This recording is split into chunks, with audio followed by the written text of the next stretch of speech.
हमने सीसी साहब को कहा कि आप 2024 की जो इलेक्शन को उसको आप क्वालिफाइंग लिस्ट क्यों नहीं मानते? अरे हट जाओ ना आगे से। भाई 24 में तो हमने वोट दिया, अब 25 में आप कह रहे हैं कि डॉक्यूमेंट दो। तो ये हमने उनसे पूछा और हमने उनको बताया कि आपने 2024 में जो वोट डालने दिया, आप 25 में डॉक्यूमेंट पूछ रहे हैं, तो ये तो 2 क्लास ऑफ वोटर्स आपने क्रिएट कर दिया। जो और मीडिया को तो रोको।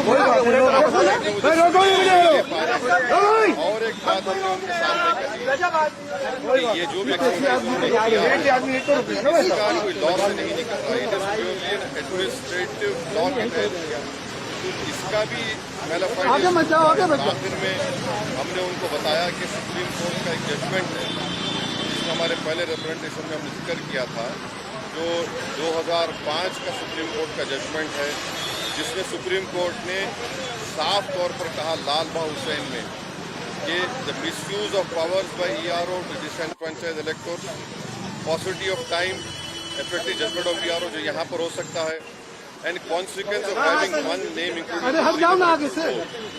तो ये सब बातें हमने ईसीआई के सामने रखी हैं, क्योंकि उन्होंने 3 डेट्स दी, बिफोर 87, बिटवीन 87 एंड 2004, आफ्टर 2004। तो ये हमने कहा कि इससे अगर कोई इलीगल माइग्रेंट और मीडिया को तो रोको। रेशियो क्या होगा, ये सब बातें हमने ईसीआई के सामने रखी, खास तौर से जो बिहार का फ्लड अफेक्टेड एरिया, वहाँ के आगे मत जाओ, आगे मत जाओ। ऑर्डर दें कि जो लोग अपने डॉक्यूमेंट्स के लिए अप्लाई कर रहे हैं उनको फौरन दें। और हमने उनसे कहा कि सर ये एक्सरसाइज आप गवर्नमेंट टू गवर्नमेंट कर सकते थे, ईसीआई विद गवर्नमेंट के, भाई बताओ क्या है, कितने डॉक्यूमेंट्स है, नहीं है। मगर मेजर रीज़न ये है, मेजर हमको जो लगता है कि जो बिहार के नौजवान बाहर हैं, चाहे मुंबई में हो, दिल्ली में हो, हरियाणा में हो, पंजाब में हो, हैदराबाद में हो, उनके लिए बड़ी दिक्कत पेश आएगी। और अगर नाम उनका नहीं आएगा, अरे हट जाओ ना आगे वोट से। डालने का इख्तियार नहीं मिलेगा। और फिर ये जो एक्सरसाइज को इलेक्शन कमीशन खुद अपने उसमें नोटिफिकेशन में कह रहा है कि ईआरओ और ईआरओ सिटीजनशिप एक्ट 1955 में कॉम्पिटेंट अथॉरिटी को नोटिस बोल सकता है।